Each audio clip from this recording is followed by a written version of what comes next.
gente, 17 horas, 17h01. Começamos, portanto, o nosso programa A Hora dos Famosos. Temos notícias? Temos sim.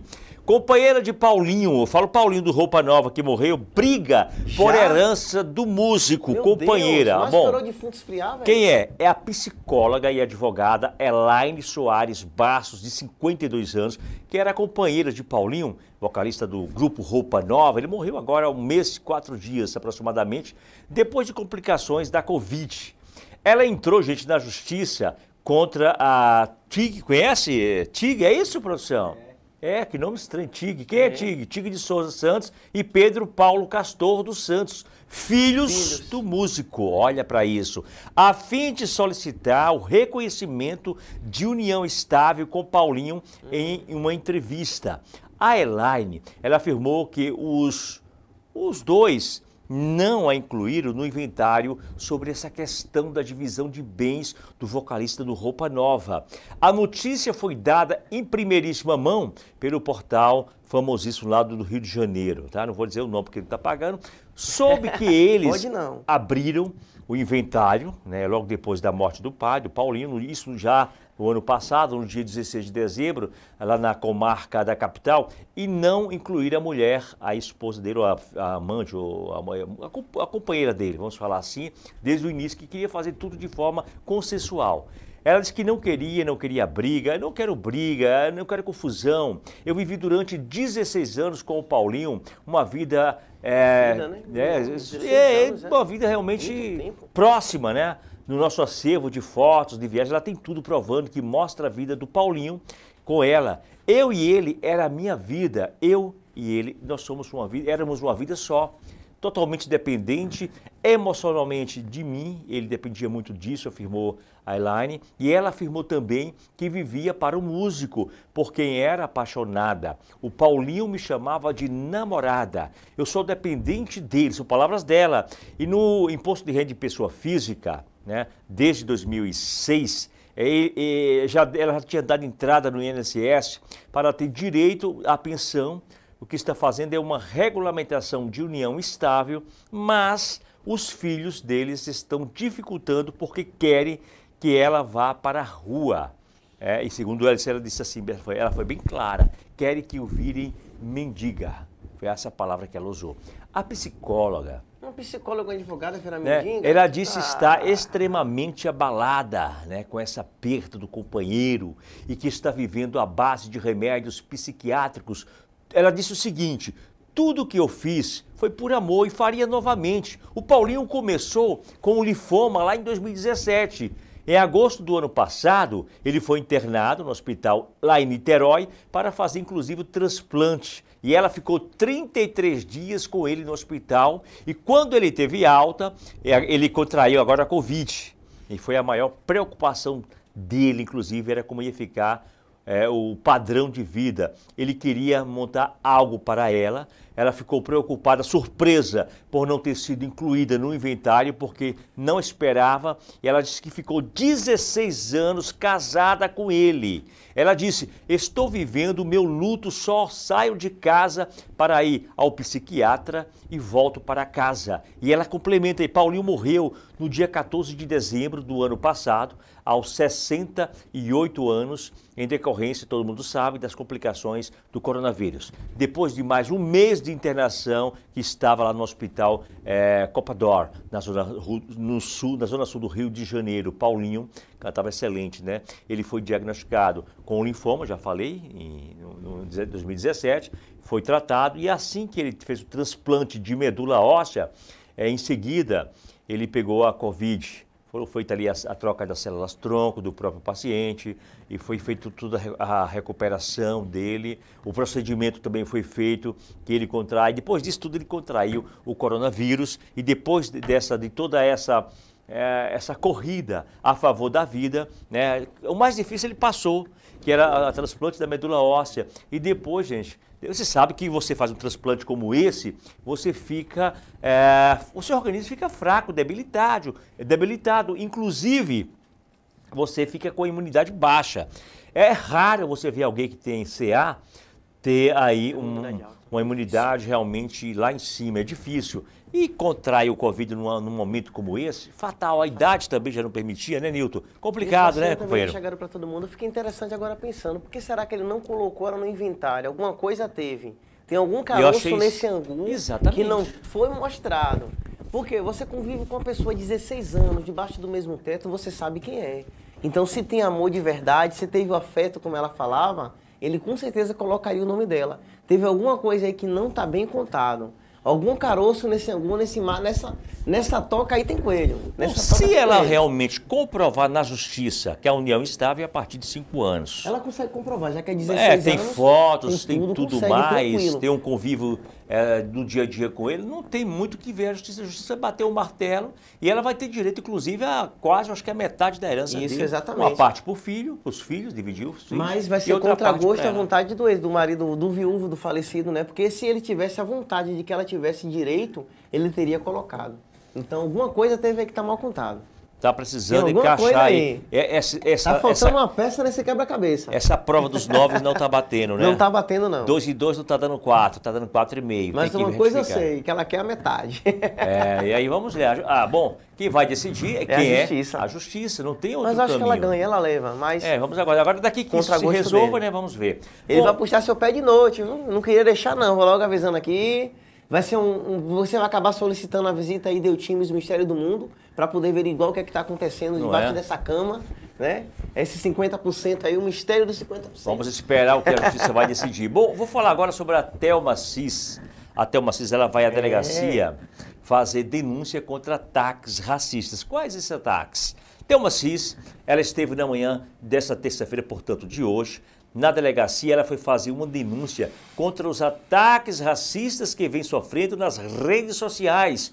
Ela é a campeã do BBB 20 e publicou uma foto em que aparece chegando ao local. Tá vendo essa foto que você vê aí? E ela disse o seguinte: eu sempre disse que a internet não era terra de ninguém.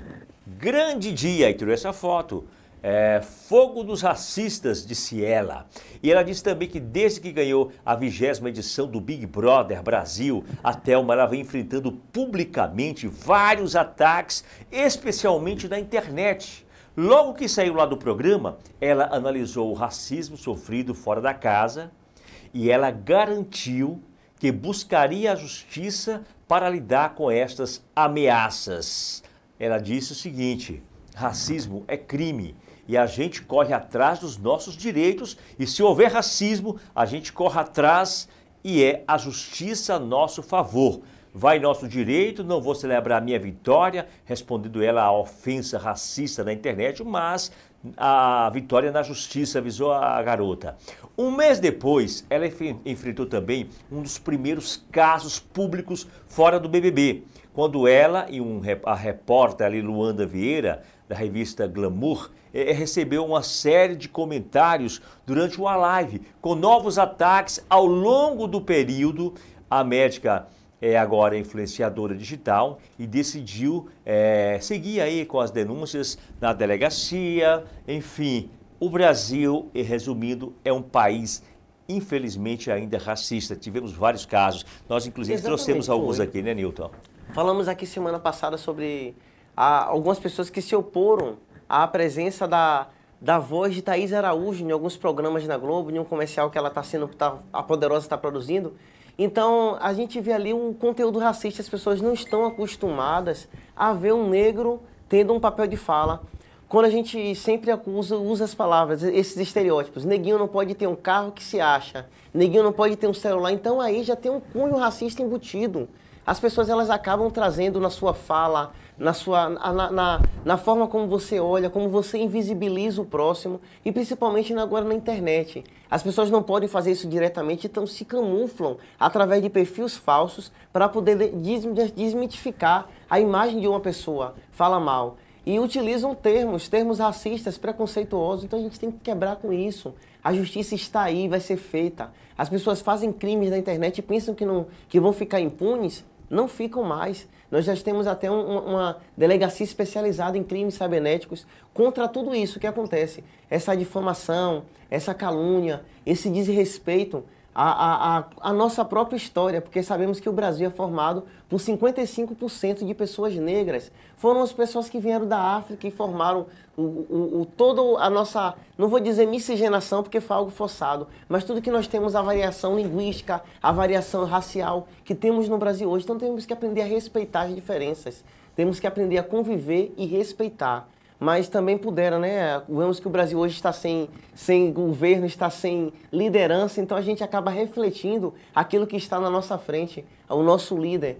A gente acaba tendo um reflexo nas nossas ações. E vemos hoje, a internet deu voz e vez a muita gente que não tem papo nas línguas e acham que tem o dono da razão, o dono da verdade, postam coisas, falam coisas e pensam que não vão colher as consequências. Vão colher as consequências e estamos acompanhando o caso dela. E em breve aqui passaremos também todo o desfecho dessa história. Bom, deixa eu falar um outro assunto. Você sabe que nós estamos vivendo um período negro realmente no país, no mundo, que é essa pandemia. Mas recentemente chega a boa notícia de que nós temos aí agora a vacina, inclusive aqui em nossa cidade, que é Cícero Dantas, chegou a vacina, foram 230 doses, acredito eu que são em 2 etapas, quer dizer, são 115 então, porque tem a primeira dose, né, a primeira aplicação, e depois o reforço com mais 14 dias. Bom, poucas doses, dá um problema muito sério no país em relação aos insumos, ninguém sabe como é que isso vai ser, Nilton Alex. Nós tivemos agora em Manaus, na capital, lá no estado do Amazonas, essa problemática que ainda permanece viva nas pessoas. Aquela questão do oxigênio repercutiu pra caramba, inclusive nós trouxemos aqui a informação do Whindersson Nunes, que ele enviou mais, olha, veja, o Whindersson Nunes, ele enviou mais 217 cilindros de oxigênio a Manaus, oxigênio, eu acho que não sei se é da Martins, né?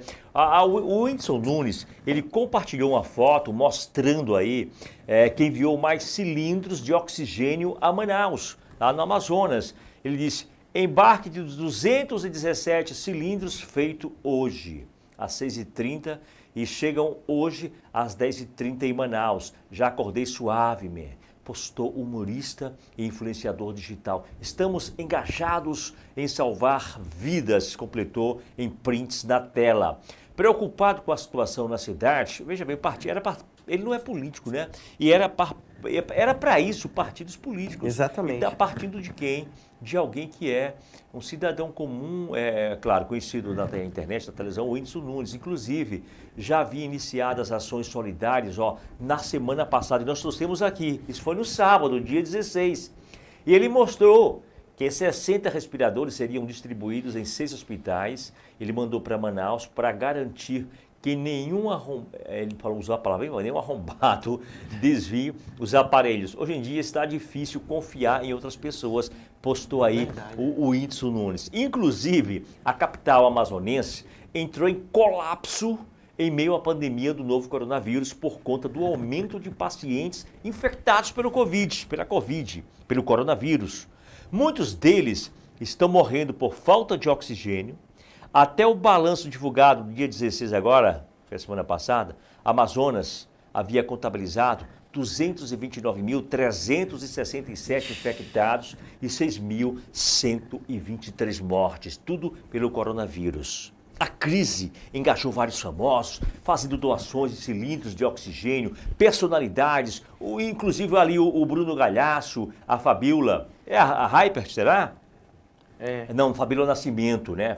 Fabiola Nascimento, Glória Pires, Antônio Fagundes, olha aí, Otaviano Costa, são algumas das pessoas que fizeram várias mobilizações doando esses cilindros. E eu tenho certeza, Nilton Alex, a você que me acompanha, que foram cilindros que salvaram vidas. Gustavo Lima mandou um Boeing cheio de cilindros. Foi. Cheio. Mas tudo partiu de quem? De Whindersson Nunes. Foi. Fizeram até um meme e botaram na internet. A Manaus agradece ao nosso querido presidente Whindersson Nunes e os deputados Gustavo Lima, Simone, Tata Werneck, que ajudaram nessa campanha, dentre outros vereadores. Então, mostrando o descaso que aconteceu no Brasil. O Brasil está abandonado, entregue ao caos. A gente tira isso pela região Amazonas. Se a gente observa lá o Manaus e dentre outras cidades circunvizinhas de Manaus, está entregue. E só que se acontecesse no Nordeste também, o descaso ia ser muito. Mas aqui na Bahia nós temos uma ocupação, eu falo de leitos destinados à Covid, leitos destinados, nós temos 76%, inclusive o governo da Bahia enviou agora a liberação de 16 leitos de pessoas lá de Manaus, da capital e do estado, acredito eu, de todo o estado do Amazonas, para serem internados aqui na Bahia, no ato de solidariedade a estes pacientes que estão agonizando lá no grande estado, né? E a gente percebe que realmente não só foi a Bahia, outros estados também se ofereceram. Existe uma preocupação também em relação a isso, são as cepas, ou seja, uma nova variante do vírus através da sua modificação genética. Se isso realmente vier, vai ser um problema sério, porque as vacinas não irão funcionar se houver uma variante muito diferente do que temos hoje, a não ser que eles façam uma adaptação da vacina para essa nova variante, né? Mas vamos aguardar para ver o que vai ser. As vacinas começaram a ser aplicadas, vamos ver como é que vai reagir isso. Está faltando insumo, não tem vacina para todo mundo e os casos continuam crescendo cada dia, Nilton Alex. E as pessoas ainda estão falando, está repercutindo bastante, alguns famosos estão compartilhando isso, que o presidente ele não comemorou o início da vacina, ele não foi comemorado, ele falou com descaso, como se estivesse dando o braço a torcer, como se não fosse contra a sua vontade. Então isso repercutiu mal, não só internamente, mas no mundo. Os holofotes do mundo estão atentos a tudo que acontece aqui no Brasil. E esse desconforto que aconteceu em Manaus, que aconteceu na região norte, isso daí o mundo inteiro levou em consideração. Tanto que tem algumas revistas que falaram que o Brasil foi um dos países, se não fosse, foi um dos países que mais causou descaso com respeito ao Covid-19, principalmente com a crise que aconteceu lá em Manaus. Isso daí já foi alertado há muito tempo, assim como na Bahia. Estávamos com quase 90% dos leitos ocupados, hoje estamos com 75%. 76%. Então está diminuindo. Ontem estava com 73%, hoje as vacinas chegaram aqui em Cícero Dantas. No Brasil, a primeira vacina a ser distribuída foi no estado de Sergipe, aqui próximo. Foi uma enfermeira, ela